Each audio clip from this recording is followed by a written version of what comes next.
Oi, gente, tudo bem? Hoje eu vou tentar organizar com vocês um pensamento que já faz algum tempo que eu venho refletindo sobre isso. E com mais precisão, esse assunto começa a permear a minha experiência em 2023, quando então vou aos Estados Unidos e aprendo numa universidade sobre o conceito de riqueza transgeracional. E aquilo me permeou em alguns sentidos, porque como eu venho da formação do movimento social, a ascensão ela não pode ser um projeto individual, ela precisa ser um projeto construído de forma coletiva. Do contrário, ela se esvazia. E vocês bem sabem que os americanos, eles são organizados por uma premissa de American Dream, que em livre tradução ou em tradução precisa seria essa ideia de o sonho americano, como o nome sugere. E essa percepção dele sobre um processo de ascensão se dá dentro do contexto capitalista, em que a ascensão e a prosperidade está necessariamente vinculada à noção de propriedade, dinheiro. E é preciso então que se alcance, se alce aí esse lugar onde você vai ser possuidor de pelo menos a sua propriedade, o seu carro, você vai conseguir prover a sua alimentação, a universidade, que de fato é muito cara nesse contexto estadunidense. Só que aí quando a gente vai diluindo esse conceito, essa ideia de American Dream, é, se esvazia um pouco porque o nosso interesse maior é nos pensar enquanto sujeitos prósperos numa dimensão muito mais ampla do que só o bem-estar econômico. E engloba aí outras expectativas. Uma expectativa de uma vida longínqua, em que essa vida longeva vai te permitir ter saúde emocional, mental, física, espiritual, e que você possa também usufruir de coisas que não são tangíveis, né? O bem-estar emocional, como já mencionei, espiritual, que transita por outras searas que não só essa do patrimonial. Mas e aí a gente acessa o desafio de construir, então, uma vida que seja coerente com uma percepção do que de fato é a tal da ascensão.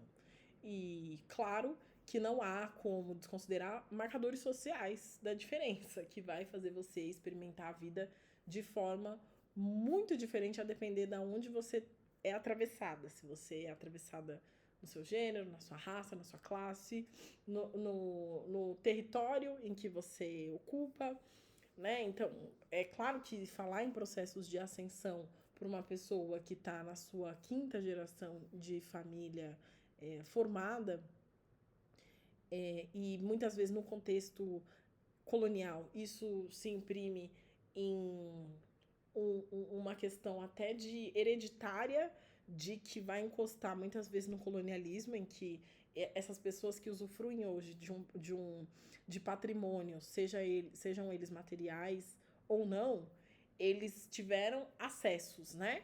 Eles tiveram privilégios, não é nem sobre acesso, sobre privilégios. Essas pessoas vieram de famílias onde essas famílias foram os donos do engenho, portanto, pessoas que tinham posse dentro do contexto colonial, e a gente já sabe do que elas eram possuidoras. E não só da própria noção de feudo, do feudalismo, né? De engenho, de quem é possuidor nessa dinâmica da terra muito mais ampla, como também desse aspecto intelectual também, né?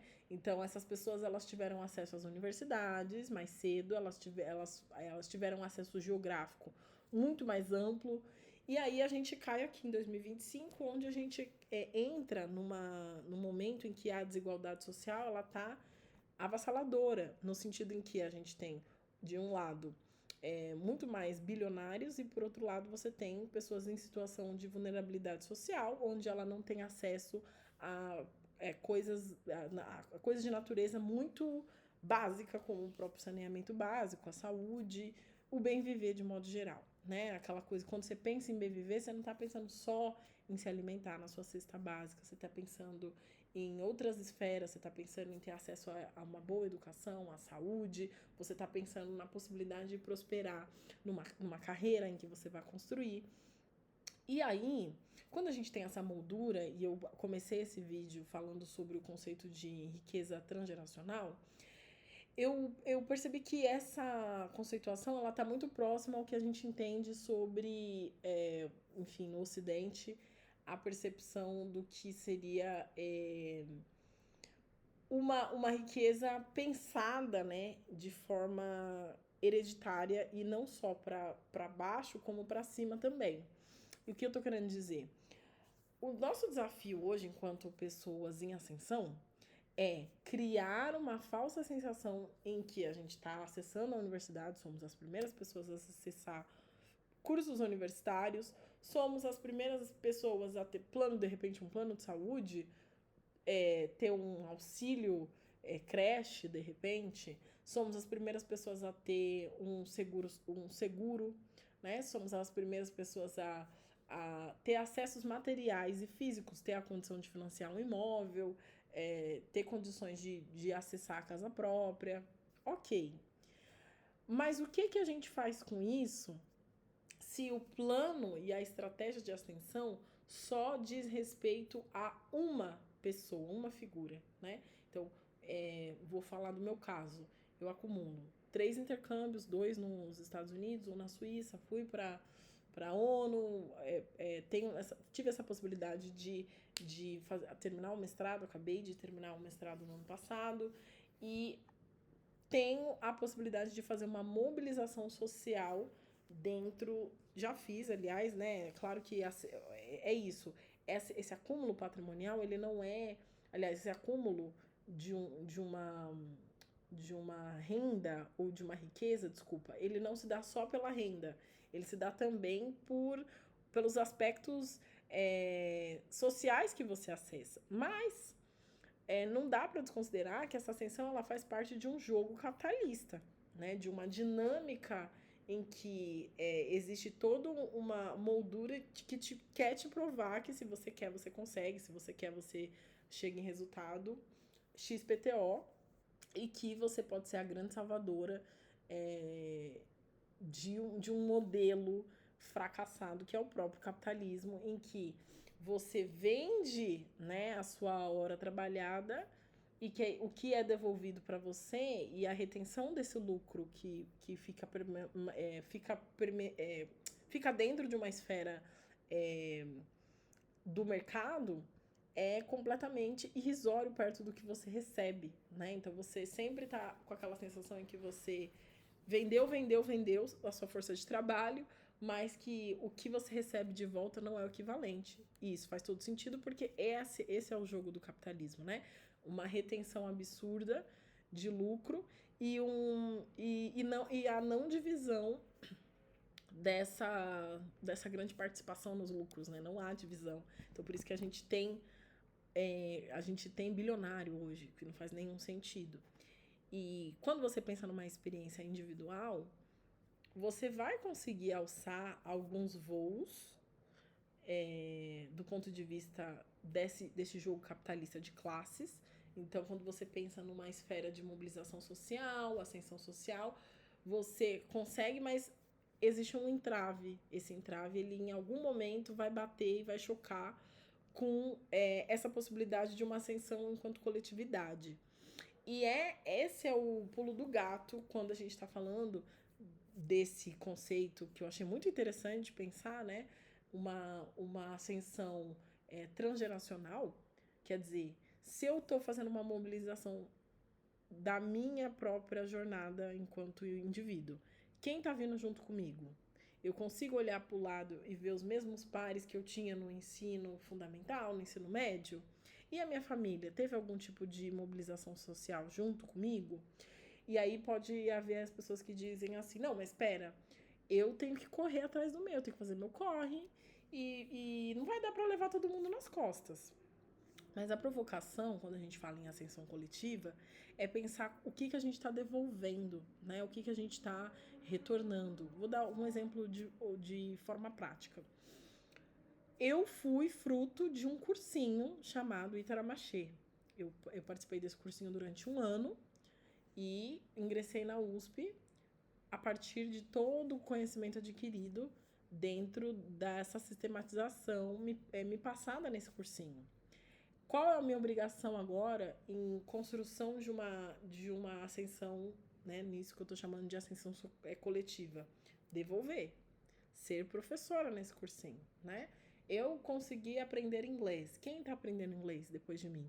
E aí que eu acho muito legal pensar em transgeracional, porque eu acho que não é só gerações à frente, é gerações atrás também, né? Então, o que eu estou permitindo de acesso que minha mãe, por exemplo, não teve? O que ela está acessando que eu posso facilitar alguns acessos para ela? Claro que dentro de uma moldura capitalista é muito difícil você fazer a derrubada só dentro de uma família, de um processo de ascensão. O que a gente poderia pensar, por exemplo, numa estrutura de escola de samba ou de quilombo, considerando que as escolas de samba hoje, quem está aqui no topo da presidência são homens brancos, né? Mas o que eu estou querendo dizer dá para pensar redes alternativas de ascensão coletiva? Sim, é possível. Mas, obviamente, que uma derrota do capitalismo seria e uma revolução em que a gente conseguisse pensar estruturalmente uma ascensão coletiva é o cenário ideal. No entanto, como a gente ainda está falando da esfera micro, né, da microeconomia, eu acho que pensar em ascensão é não descartar esses planos de micro-organização interna, onde você chame a sua família e realmente, por exemplo, durante os Estados Unidos também, nós conversamos muito sobre a possibilidade de compra de imóvel coletiva. Então, 4 irmãos se juntam, compram um território.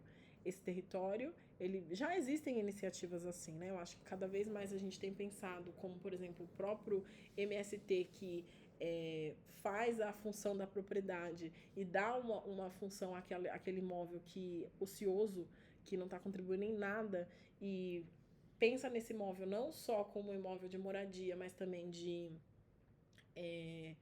um imóvel produtivo do ponto de vista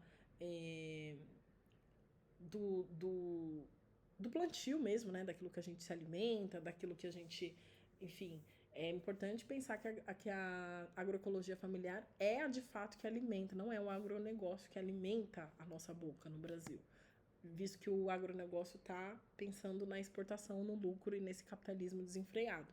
Então, eu acho que, de forma simplificada, o que eu estou trazendo, e eu quero falar muito mais sobre esse assunto, porque é um momento que está me atravessando, é pensar nessa ascensão de uma maneira em que a gente não se conforme, de fato, com uma ascensão exclusivamente individual.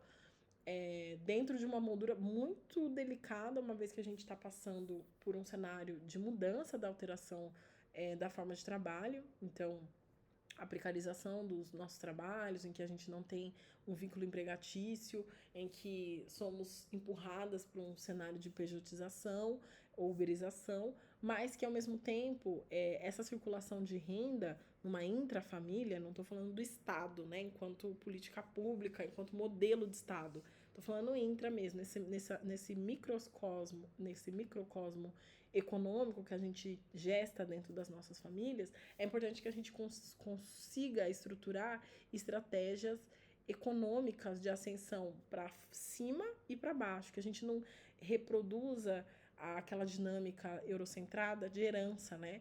Que você vai construir sempre para baixo. É isso que eu tenho para dizer, gente. Eu quero falar muito mais sobre esse assunto e quero ouvir vocês também. O que vocês pensam? Como vocês têm produzido os processos de ascensão dentro do microcosmo de vocês? Quero ouvir um pouquinho. Me contem. Tchau.